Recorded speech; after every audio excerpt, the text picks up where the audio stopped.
Hello and welcome to another episode of Waypoint, the AirMed&Rescue podcast. Today, I'll be speaking to Kimberly Hutchings, the CEO and founder of Volo Mission. Hi Kim, thank you for speaking to me. I wanted to kick this off by asking you how it was that you got interested in aviation. What made you want specifically to become a helicopter pilot? Well, I've been interested in aviation probably since I was about 5 years old, when I was taken up in a friend's plane. And so I'd always dreamt of being a pilot, but I had never considered a helicopter pilot. And I didn't know that was such a thing, that you could do that unless you were in the military or law enforcement. So I ended up taking my sister and her bridesmaids on a helicopter tour for her bachelorette party. And I mean, it was the greatest thing. It was an LA tour downtown, which, you know, I'm a California girl, so I've been all over LA. And so it was nothing spectacular, no resort places like Hawaii or anything like that. And it was pouring down rain. Oh, yeah. So even when we were driving down to the helicopter place, I was making phone calls saying, can we still go in the rain and all this? Because it was a surprise for her. They said, yep, we can go in the rain. So off we went. It was so. As far as sightseeing and the experience, it was pretty basic, but it was the helicopter that had me hooked instantly. So that's the moment I knew that I wanted to do helicopter. So once you had that experience, did you then find training schools nearby? Did you go straight to, where can I do this? How can I do this? How long will it take? Were you focused on it? Was that just like, you know, the new thing that you wanted? Because it's going to shape your life, basically. Was that how it worked? Actually, not quite. It wasn't that immediate. We did the tour. And I was in my last semester, or the second to last, I should say, for getting my bachelor's degree in psychology at USC. So I did the tour, was going to school, and in the quad area, I was sitting outside waiting for my next class to begin. And there was all these helicopters flying over and constant. Obviously it's downtown LA. And so I texted my sister and I said, hey, I'm going to go get my pilot's license to do helicopter. And I thought I could this is what you don't know, but I thought I could work as an instructor or as a pilot while I went on to get my PhD in psychology. I had no idea what was involved with time building and the amount of flying you had to do. But anyways, that was my thing. So summer came around for school break and I went and got my license over my summer break. And then I went back and finished my last semester of school. And specifically, the work you do with the Volo Mission is to do with long line work. How did you get into the long line aspect of helicopter flying?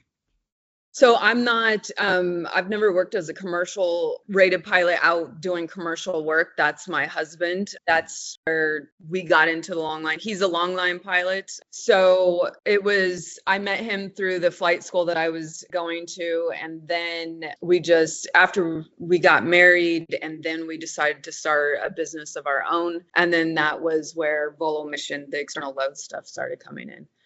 Okay. So because of his work with the long line, is that because Volo Mission is dedicated to vertical reference long line, and in that way, was it because his experience there that you saw a gap in the market, or did you think that you felt that it was an area that needed to be served better, like there weren't enough training schools because it's different type of flying, isn't it? Like it totally changes the mechanics of the aircraft and things. So why did you decide to set up Volo Mission rather than just general helicopter training school? So I ran the general flight school after I had graduated, just skipping big chunks, but I had been running the flight school where we did all the stereotypical stuff that flight schools tend to do, and tours and ab initio training and all these kinds of things. And he did see a gap in the market as far as, he's been doing it a long time. And back then too, the way to get into long lining was you just pretty much got thrown into the seat. You weren't given any sort of formalized training. And a lot of times it was somebody that didn't care. And I don't want to say didn't care. They wanted you to hurry up and learn so that they could move on to the bigger aircraft or whatever was going on. So it's kind of like, here, work it out. And it was not a safe way of doing that. And it was frustrating and all kinds of things could happen. So in the meantime, with him having that experience and me and safety, because after I got my license and graduated from USC, then I went and did an internship with the NTSB and had experienced pretty early on two friends in fatal accidents, two separate accidents about a year apart. So that really set me on the trajectory of looking at safety. And that's where I went and got a master's degree in human factors and safety systems. And then and then I was trying to also work with the external load industry because we were training pilots and they were talking a lot about the issues that they were experiencing, not just in the training in aircraft, but with management and leadership. And again, looking at that safety aspect. And so then I went on and got another master's degree in organizational behavior and leadership so that I could specifically work with aviation leaders in the industry. And so together with my background and his, we have really focused on I don't want to say set the standard, but elevating the standard and with the training for external load, with the leadership, with the emotional intelligence skills, with all those sort of things, so that we can really produce a course and for pilots to go through that when they leave, that they've got, good understanding of the industry, or, good start, I should say. It's not until you get out there and start doing it that you're like, whoa. So. Sure. And with the external load work, it's both utility and firefighting with Bambi buckets. Did you deliberately choose to do both to start with, or did you focus on one and then bring in the other? Or because even though they're both long line, they are different aspects of that sort of flying, aren't they? Yeah, we did focus on both from the beginning. That's where we always went. With my husband, the company that he worked for, he did all of it. He did construction, logging, firefighting. So he was experienced in different segments of the industry, different operations. It all required a line. They all have their little nuances and different things about them, and he understood that. So we have definitely incorporated those into the course. And so the course you provide with the behaviors and the leadership and then the actual flying itself, how does it differ from, so like you said, you had the experience with training the sort of general flying. How does this, are there sort of core differences that you could explain how it's different, how it works differently? So with our course, we have set it up, we have 110 acres out in Texas, and we have set it up solely for the purpose of creating basically an external load obstacle course. It's unique and different because it is 100%, there's a strategy behind all of it. Every thought and detail is thought out, from the size of the rings that the loads are placed in, to the different loads, to how people accelerate through the course. Whereas other courses, there might not be such a structure. And if it is, like I know there's some flight schools and universities that offer like kind of an intro type thing. And again, and I'm not saying all of them, I don't know all the courses out there, but a great majority of them are usually they're pretty much on the airport. They've got pretty basic loads like a cement bucket or, tires up there moving around, slinging around but there's not the level that we go through with the multiple lines, the multiple loads. Everything has an exact purpose that's taught throughout the course. Why you're using this line, why you're doing that load, why this load is different from that load, why this tree is different than that tree, why that approach is different than that approach. Like every single detail is thought out for every exercise that we add in. And with the firefighting, have you found that with the global increase in wildfires that you're getting more demand for the firefighting aspect of the training? Interestingly, not so much. And, I think I'm not sure why. I have an idea why. And I think, a lot of times there's, I guess if you're going to enter the external load industry and do fire, that's kind of an entry into that sector of the industry. And sometimes I think that just you have a big giant bucket or a snorkel, you're going into a lot of times a big water source and you're dropping on a big fire. So the thought of it there is you don't have to have a lot of skill in external load. Because, you're going to hit the water, you're going to hit the fire, how can you miss this stuff? The thing that I think is that where people should be cautious is that there's still some things that come up because it is unique. I've done a little bit, of training in long line. I've done some of the different loads. I've flown with a bucket. And it is completely different. And then the bigger the aircraft, the bigger the bucket, the more water. And the more that it sloshes around, it can actually pull a bit, things that you're not used to coming in, you can get disorientated when you're looking at the water, the waves in the water, you're trying to look at the bucket. A lot of times people are belly hooking, and so they're getting very low to the water. There's a lot of, I think people underestimate some of the difficulty of firefighting. And I think that's a dangerous mindset, honestly. And we see it every year where, there's accidents. So I think that as an industry, we should spend a bit more training on firefighting and not just assume, you got a big bucket, big water, big fire, you're fine. Yeah. Big helicopter, you're fine. And so talking of trends and changes in the industry, have you noticed anything else that's changed in the last 12 years since you started Volo Mission? I think it's just with everything, every industry, everywhere in the world, global problem is the lack of skill set that is out there now. And the lack of talent, the lack of people.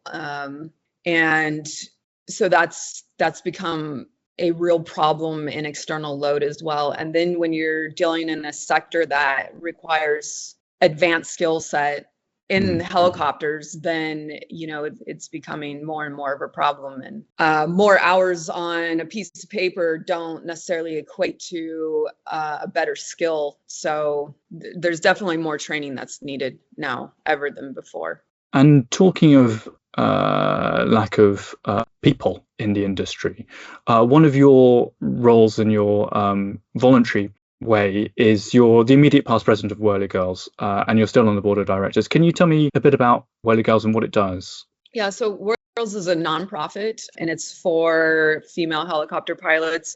It mostly focuses on providing scholarships to women. There's a lot of different scholarships. When I initially joined 19 years ago, I think there was 3 scholarships that was offered, and very minimal. It equated to very minimal amount of money. Now it fluctuates, from 18 to 20 plus scholarships, and it's over $500,000 worth of scholarships now. So it's grown tremendously just in the last probably 4 or 5 years. But it's also Whirly-Girls also provides mentoring and connections and that sort of thing. So do you feel that obviously I think that there are an untapped resource in the female population to become pilots, helicopter pilots and longline pilots. Does the scholarships and the networking, and is that helping with it? Do you feel that it's definitely is bringing more women into the industry? I definitely think it is. And it's allowing more women to advance in the industry, having those funds available, because it doesn't matter if you're male or female, the money is always going to be a problem. Yeah. So having some of those financial resources available for women, it's helping them to get further in a career that they may not be able to get into. And also more operations companies are realizing that there are women out there that are willing to do this and that kind of thing, so that they're happy to help and get more women involved. And so talking of the growth in scholarships, Volo Mission also supports the scholarship, is that right? Yes, we've provided an external load scholarship for 6 years. So 5 of those years were with Ericsson. Then we partnered with Timberline for the 2025 scholarship. And will that return for 2026? And who's eligible for that?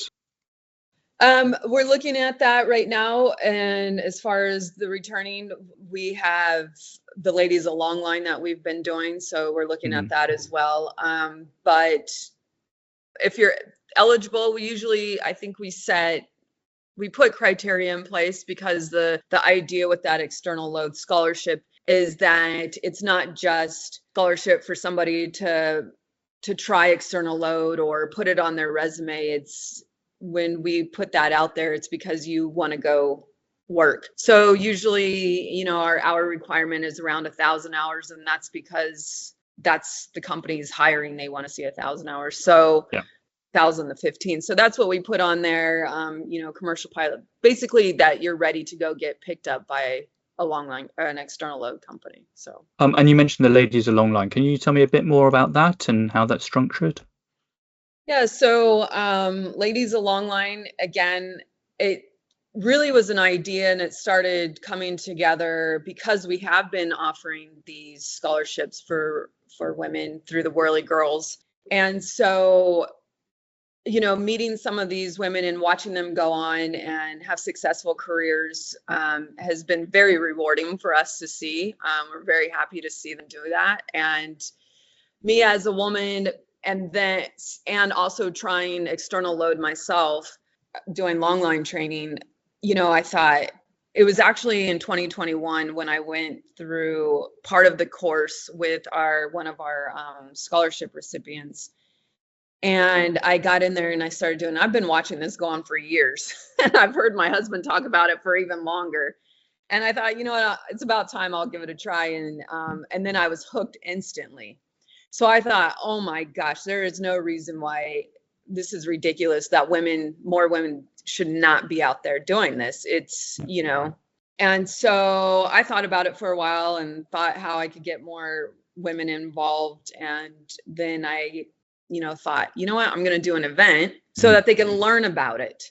And it was going to be women only, because just in research in general, I know from psychology and all the stuff that I do in my own personal studies and that sort of thing, that a lot of times women won't speak up in a room where there's a majority of men. It's just, there's plenty of research out there that proves it. Whether it's this or that, it doesn't matter. The research is there. It's just what happens. So I thought I didn't want an external load.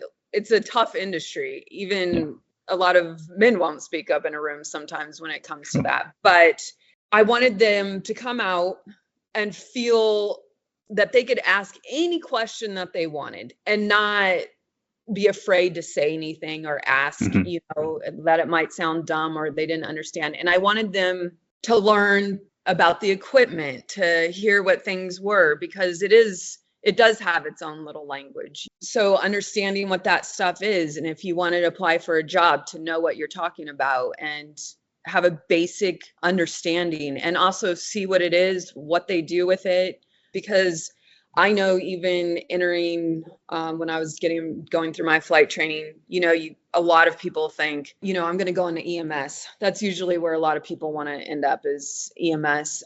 And so they don't necessarily think about external load stuff. And there is a tremendous amount of unique and different work out there that requires external load. And it's like, hey, this is good stuff, so challenging. It's all kinds of different opportunities. So more people should know about it. And so that's a sort of annual conference now? Is it or is it a biennial? Yeah, sorry. So it is an annual event. We just 2025 was its second year. It's usually 2 days. The first day is, and I don't even know what I call it at this point, a conference or event. I just refer to it as the first day is where we do the training and education piece as far as equipment and that sort of thing. And also we do demonstrations as far as what kind of work is done. So we get the helicopters out, we do demonstrations. Last year we did an aerial firefighting demonstration where we set a live fire and put it out. So they get to see all that. The day 2 is where they actually get to experience the flying themselves. So they get in the helicopter, they do some vertical reference, and then they get a line underneath them, and then they get hooked. And that's the whole point. So for 2026, we're already thinking, I'd like to bring in some more education pieces, different things, different speakers on different segments of the industry, more fire utility work in the power lines, that kind of thing. So I'm going to add in a third day. So more education, hopefully some more live demonstrations from different operators. And then the third day will be again where they get to try the flight themselves. Excellent. Well, thank you so much for talking to me. It's been really interesting. I've enjoyed hearing about your journey through from a bachelorette party to inspiring the next generation of helicopter pilots. It's amazing. So thank you very much. Yeah, you're welcome. Thank you for having me. And that's all for this episode of Waypoint. Thanks again to Kim for joining me, and thank you for listening. Make sure you subscribe and follow us on social media to get notifications for when the next episode goes live. Until then, fly safe.